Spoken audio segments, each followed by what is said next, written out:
Hello, നമ്മുടെ കിഷ്കിന്താകാന്ഡം എന്ന് പറഞ്ഞിട്ടുള്ള സിനിമ ആസിഫയുടെ സൂപ്പർ സിനിമയാണ്, മികച്ച സിനിമയാണ്. ഞാൻ കണ്ടില്ല. കിട്ടുന്ന സിനിമയാണ്, മസ്റ്റ് വാച്ച്. അപ്പൊ ആ സിനിമേന്റെ ഭാഗമായിട്ട് എന്റെ സെലിബ്രേഷന്റെ ഭാഗമായിട്ടാണ് തോന്നുന്നു, ഒരു സ്ഥലത്ത് പോയപ്പോ ആസിഫ് അലി അവിടെ നടന്നുള്ള ചെറിയൊരു സംഭവം അല്ലെ, നമുക്ക് ആദ്യം വീഡിയോ വെച്ച് കഴിഞ്ഞാൽ ഏകദേശം മനസ്സിലാവും, എന്നിട്ട് നമുക്ക് പറയാം. ഓക്കെ,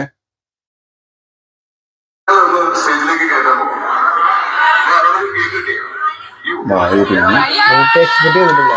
അത് മോശം അറിയാണ്ട് വീൽ ചെയറിലാണല്ലോ.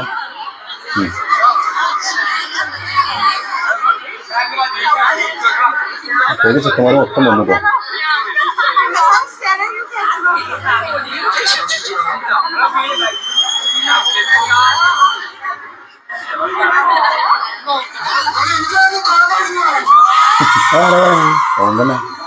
എന്താ പറഞ്ഞ ഇതാണ് ഫ്രണ്ട്സ്.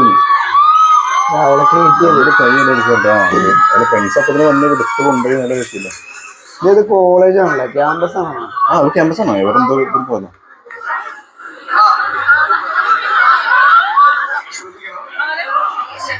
അതുകൊണ്ട് എത്തി.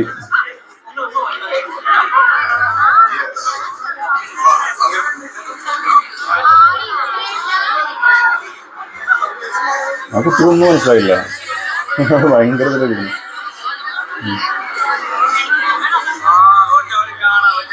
ആദ്യം മുറിക്കാൻ കൊടുത്തു, അത് ശ്രദ്ധിച്ചിട്ടില്ല.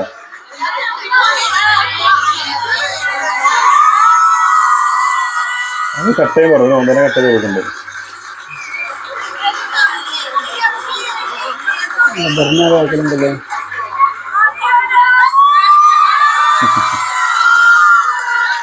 ഇതിങ്ങനെ എല്ലാവരും കൊടുക്കണ്ട്. പിന്നെ കേക്ക് ഇതാണ് സംഭവം, വീഡിയോ ഇതാണ്. എന്ത് തോന്നുന്നു? പ്രത്യേകിച്ചൊന്നും തോന്നുന്നില്ല, ഒരു പോസിറ്റീവ് വൈബാണ് തോന്നിയത് എനിക്ക്. ക്യാമ്പസ് ആയതുകൊണ്ട് തന്നെ കുറച്ച് ഒരു ലിമിറ്റഡ് ഓഡിയൻസ് ഉണ്ടാവും, പുറത്തുനിന്നുള്ള ആളുകൾ ഉണ്ടാവില്ല. ചെറിയ അവസരം. പക്ഷെ അവിടെ ഒരു കേക്ക് ആര് മുറിക്കും, കേക്ക് ആർക്ക് കൊടുക്കും എന്നൊക്കെ ഉള്ള ഒരു ഉണ്ടല്ലോ, ആർക്ക് ഫസ്റ്റ് കൊടുക്കുക എന്നുള്ളൊക്കെ ഒരു കൺഫ്യൂഷൻ വന്നപ്പോ നമ്മൾ സാധാരണ ചെറിയൊരു ഫംഗ്ഷൻ ഒക്കെ നമ്മൾ ചെറിയ കുട്ടികളൊക്കെ ഉണ്ടെങ്കിൽ ആ കുട്ടികളെ ചിലപ്പോൾ വേദിയിലേക്ക് വെച്ച് നറുക്കെടുക്കാന്നൊക്കെ വിളിക്കുമല്ലോ. അങ്ങനെ ചെറിയ കുട്ടികൾ വിളിക്കുന്നത് പോലെ കുറച്ച് എന്താ പറയാ ബുദ്ധിമുട്ടുള്ള ഒരു കുട്ടി മുന്നിൽ നിന്ന് കണ്ടപ്പോൾ സ്റ്റേജിൽ കയറ്റാൻ പറഞ്ഞ് വിളിക്കുക, അത് ഒരു പോസിറ്റീവ് ആയിട്ടാണ് ഞാൻ അതിനെ കാണുന്നത്. ഞാൻ പോസിറ്റീവായിട്ടാണ് കാണുന്നത്. പക്ഷെ ഈ പറഞ്ഞ പോലെ കൺഫ്യൂഷൻ വന്നു വിചാരിക്കുന്നില്ല. മനഃപൂർവ്വം മുമ്പിൽ ഇരിക്കുന്ന കുട്ടികളെ പരിഗണിക്കണം എന്നുള്ളത് തന്നെയാവും ചെയ്തിട്ടുള്ളത്. പക്ഷെ ഇവിടെ ഞാൻ എന്തുകൊണ്ടാണ് ഈ വീഡിയോ വെച്ചത് വെച്ചാൽ, എന്റെ മെയിൻ കാരണം എന്താണെന്ന് വെച്ചാൽ ഇതിന്റെ കമന്റ് വായിച്ചു. കമന്റിൽ കുറെ പേര് വന്നിട്ട് നെഗറ്റീവ് ആണ് പറയുന്നത്. അതായത് എന്തൊരു പ്രഹസനമാണ്, നല്ലത് പറയുന്ന ആൾക്കാരുണ്ട്, ഇത് പ്രഹസനമാണെന്ന് പറഞ്ഞ ആൾക്കാരുണ്ട്, ആളാവും കാണിച്ചാണെന്ന് പറയുന്നുണ്ട്. അതിനേക്കാൾ ഉപരി വേറെ കമന്റ് ഉണ്ട്. അത് എന്താ, ഷാഫി പറമ്പിൽ MLA-യും ഇവിടെ ആസിഫ് അലിയും ഇവരൊക്കെ ഒരേ മനസ്സിലുള്ളവരുണ്ട്, അങ്ങനെ കണക്ട് ചെയ്ത് പറഞ്ഞ ആൾക്കാരുണ്ട്. അതൊക്കെ എന്താവട്ടെ, അങ്ങനെയുണ്ട്. പക്ഷെ ഇതിൽ വേറൊരു കമന്റ് എന്താണെന്ന് വെച്ച് കഴിഞ്ഞാൽ, ആ ആസിഫ് അലി താഴേക്ക് ഇറങ്ങി ചെന്ന് ആ കുട്ടിക്ക് കേക്ക് കൊടുക്കണമായിരുന്നു. അതായത് എന്തെങ്കിലും ഒന്ന് പറയണ്ടല്ലോ ഇതിൽ പറയാം. അത് ഇവന് ഇദ്ദേഹം ഇങ്ങനെ പറഞ്ഞു, താഴെ പോയി കഴിഞ്ഞ് കേക്ക് മുറിച്ചു കൊടുക്കണം, ആളുകൾ വന്നേക്കാം. അത് മാത്രല്ല, താഴെ പോകുന്നതിനേക്കാളും ആ കുട്ടീനെ സ്റ്റേജിലേക്ക് കൊണ്ടുവരുമ്പോ ഓഡിയൻസ് ഉണ്ടല്ലോ അവിടെ, എല്ലാവരും കാണുക എന്നുള്ളൊരു സംഭവം കൂടി ഉണ്ട്. ഓഡിയൻസ്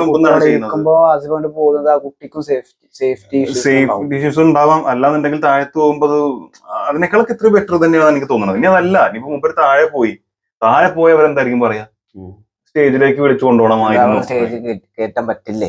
സ്റ്റേജ് കയറ്റാൻ പറ്റില്ലേ? ആയിരിക്കും നോക്കണ്ട. എനിക്കും അങ്ങനെ വേറെ ഒരു നെഗറ്റീവ് ആയിട്ട് എനിക്ക് ഫീൽ ചെയ്തിട്ടില്ല. അത് അവിടെ മുമ്പിലുണ്ടായിരുന്ന ഒരു കുട്ടി കേക്ക് മുറിക്കുക. പറഞ്ഞ പോലെ നമ്മൾ കേക്ക് മുറിക്കുന്നേക്കാൾ നല്ല ഓഡിയൻസ് ഒരാൾ മുറിക്കുകയാണെങ്കിൽ ബെറ്റർ ആണ് തോന്നിയിട്ടുണ്ടാവും. അതിങ്ങനെ കുട്ടി മുമ്പിൽ ഇരിക്കുന്നത് കാണുമ്പോൾ അവരെ പരിഗണിച്ച് അവരെ കൊണ്ടുവന്ന് ഇരുത്തിയിട്ടുണ്ടാവും. അപ്പൊ മാത്രല്ല, പുള്ളിക്കാരൻ തന്നെ പൊതുവേ ഈ ആസിഫ് അലി ഇങ്ങനെയുള്ള വേറൊരു സ്ഥലത്ത് പോയിട്ട് കണ്ടെന്ന് അറിയില്ല. പണ്ട് നമ്മളെ ഇടക്കറന്ന് ഓർമ്മ പിന്നെ ഞങ്ങള് പോയി കണ്ടിരുന്നു. പറ്റിച്ചു പോയി. അത് വേറെ നമ്മൾ അങ്ങനെ പറ്റിച്ചു പറയുമ്പോൾ അങ്ങനെ പറ്റിച്ചല്ല. +1 +2 സമയത്താണ് ഇവിടെ ബ്യൂട്ടി മാർഗോൾഡി ഉദ്ഘാടനത്തിന് ജയസൂര്യ ആസിഫ്. ഞങ്ങളത് നമുക്കെന്ത് സിനിമാ നടൻ എന്ന് പറയുന്നത് അത് ഇതിനു മുമ്പ് ഇപ്പൊ നമ്മള് കുറെ ദുൽഖറൊക്കെ നമ്മള് നേരിട്ട് കണ്ടു. പക്ഷെ ഈ ആസിഫ് എന്നൊക്കെ പറയുന്നത് നമുക്ക് അറിയില്ല, ഒരു സിനിമ നടനെ നമ്മൾ നേരിട്ട് കണ്ടിട്ടില്ല. ആ ഒരു പ്രായം നമ്മൾ പതുക്കെ ഇങ്ങനെ പുറത്തേക്കൊക്കെ ഇറങ്ങി തുടങ്ങുന്ന ടൈമാണ് +1 എന്ന് പറയുന്നത്. അപ്പൊ ആസിഫ് ഇടക്കിടക്ക് വരുന്നുണ്ടായിരുന്നു, ഞങ്ങൾ പോയി. അപ്പൊ അത്യാവശ്യം ഒരു ക്രൗഡൊക്കെ ഉണ്ടായിരുന്നു. ജസ്റ്റ് അതിന്റെ ഉള്ളിലേക്ക് ജ്വല്ലറിന്റെ ഉള്ളിലേക്ക് കേറുമ്പോ നമ്മൾ രണ്ടുപേരെയും കണ്ടു. പിന്നെ അത് പുറത്ത് സ്റ്റേജ് അറേഞ്ച് ചെയ്തിട്ടുണ്ടായിരുന്നു, സ്റ്റേജിലേക്ക് വരും എന്ന് പറഞ്ഞു. അപ്പൊ എല്ലാരും ഈ ക്രൗഡൊക്കെ എന്ത് ചെയ്തു, സ്റ്റേജിലേക്ക് പോയി. ഏകദേശം ഒരു 100 മീറ്റർ ഡിസ്റ്റൻസ് ഉള്ളു ഈ റോഡും ഈ സ്ഥാപനം സ്റ്റേജും. അപ്പൊ എല്ലാ ക്രൗഡ് എല്ലാരും എന്ത് ചെയ്തു, നേരെ സ്റ്റേജിലേക്ക് പോയി. സ്റ്റേജിലേക്ക് പോയ ഗ്യാപ്പിൽ ഇവരെന്ത് ചെയ്തു, അവിടുന്ന് എസ്കേപ്പ് ആയി. കാരണം അവരെ കുറ്റം പറയാൻ പറ്റില്ല. അവിടെ ജ്വല്ലറിക്കാരുടെ അവര് വണ്ടി എന്ത് ചെയ്തു, വേറെ ഹോട്ടലിൽ നിർത്തിയിട്ട് വേറെ വണ്ടിയിലാണ് വന്നത്. ജ്വല്ലറിക്കാർ അറേഞ്ച് ചെയ്ത വണ്ടിയിലാണ് വന്നത്. ആ വണ്ടിയിൽ 2 ചില്ലും പൊട്ടിയത്. ജ്വല്ലറിക്കാരുടെ പ്രശ്നമാണ്. അതായത് അവർ ഒരു ഉദ്ഘാടനം ചെയ്യുമ്പോ അത് സിറ്റുവേഷൻസ് ഹാൻഡിൽ ചെയ്യാനുള്ള ഒരു സിസ്റ്റം അവർ ഉണ്ടാക്കി വെക്കണം. ബോഡി ഗാർഡും കാര്യങ്ങളൊക്കെ വേണേന്നു ചെയ്തിട്ടില്ല. അപ്പോൾ നമ്മൾ ഈ ഒരു സമയത്ത് പറഞ്ഞെന്നുള്ളൂ. അത് അസർ ഇത്രത്തോളം സ്റ്റാർ ആയിട്ടില്ലല്ലേ. അല്ല, അന്ന് ആസയിൽ തുടക്കം. ജയസൂരിന്റെ പിന്നെയും കുറച്ചുകൂടി അറിയാൻ തോന്നുന്നത് എനിക്ക്. അങ്ങനെ രണ്ടുപേരും ഒരു തന്നെയാണ്. പക്ഷെ ആൾക്കാർക്ക് അറിയാം. ഹണീബിയൊക്കെ വന്ന് ടോപ്പ് നിൽക്കുന്ന സമയം തോന്നുന്നില്ലേ? ഹണീബിന്റെ ഫസ്റ്റ് ഒന്നും അല്ലേ ആണ് തോന്നുന്നുണ്ട്. എന്തായാലും ഭയങ്കരമായിട്ട് നിൽക്കുന്ന സമയം തന്നെയാണ്. ഇപ്പൊ നമ്മൾ ഓൾമോസ്റ്റ് ഒരുപാട് ആൾക്കാർ നേരിട്ട് കണ്ടു. ഇനി നമുക്ക് അങ്ങനെ ഒരു ഫാൻസി ഒരു മൈൻഡ് വരൂല. ഒരാൾ വരുമ്പോ അത് കാണാൻ പോകുന്ന ഒരു മൈൻഡിലില്ല. അന്ന് ആ പ്രായത്തിന്റെ അങ്ങനെ പോയതാണ്. അപ്പൊ അത് സിറ്റുവേഷൻസ് ഇപ്പൊ ആള് എന്താ പറഞ്ഞാല് ഒരു കാലഘട്ടം മാറുന്നതിനനുസരിച്ച് പല പല മാറ്റങ്ങൾ വരും. അപ്പൊ അതാ പറഞ്ഞത്, ആസിഫ് അലി ഇതേപോലെ ഒരു ഉദ്ഘാടനത്തിന് പോയി കഴിഞ്ഞിട്ട് ഒരു കോളേജിൽ പോയിട്ട് ഭയങ്കര അടി അവിടെ സ്റ്റേജിലേക്കാണ് വിളിച്ചു പറഞ്ഞു നിർത്താൻ പറഞ്ഞു.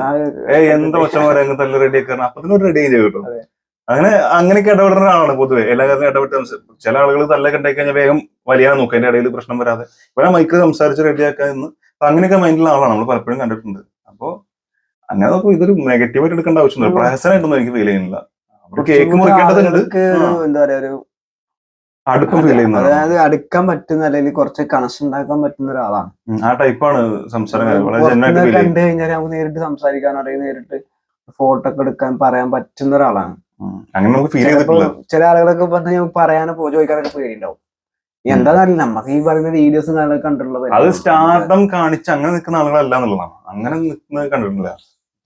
ഇപ്പൊ ഓൾറെഡി സ്റ്റാർഡം കാണിക്കാൻ പറ്റുന്ന ടൈമും കൂടിയാണ് അല്ലെ. കുറച്ച് സിനിമകളൊക്കെ അത്യാവശ്യം തിരക്കില്ലാതെ വിജയിച്ചിട്ടുണ്ട്. അപ്പൊ ആ ഒരു ടൈം നിൽക്കുന്ന ടൈമാണ്. അപ്പൊ അതിനൊരു പോസിറ്റീവായിട്ട് കണ്ടാൽ മതി. നെഗറ്റീവായിട്ട് കണ്ടെനിക്ക് തോന്നുന്നില്ല. അത് കുറെ ആളുകൾ ആവശ്യപ്പെട്ടിട്ടുണ്ട്. കുറച്ച് ആളുകൾ നമ്മൾ പറഞ്ഞിരുന്നു ഇങ്ങനെ സാധനങ്ങളൊക്കെ. അതുകൊണ്ടാണ് ഇങ്ങനെ വെച്ചത്. പിന്നെ ഈ വീഡിയോ ഇടുന്നതും പ്രചരിപ്പിക്കുന്നതും ആസിഫിനെ അറിയുന്ന ആളുകളും അല്ല. ഇത് പൊതുവെ എല്ലാവർക്കും ഉണ്ടാവും. പക്ഷെ ഇത് അങ്ങനെ ചാനലൊന്നുമല്ല. പൊളിറ്റിക്സ് അല്ലെങ്കിൽ രാഷ്ട്രീയക്കാരെ പോലെ മറ്റേതിലും ആൾക്കാരെ എടുത്തിട്ട് അത് അവരുടെ തന്നെ രാഷ്ട്രീയ പേജുകളിൽ എന്താ പറയാ ഷെയർ ചെയ്ത് അത് വലിയൊരു സംഭവമാക്കി മാറ്റുന്ന പോലെ അല്ല ഇത്.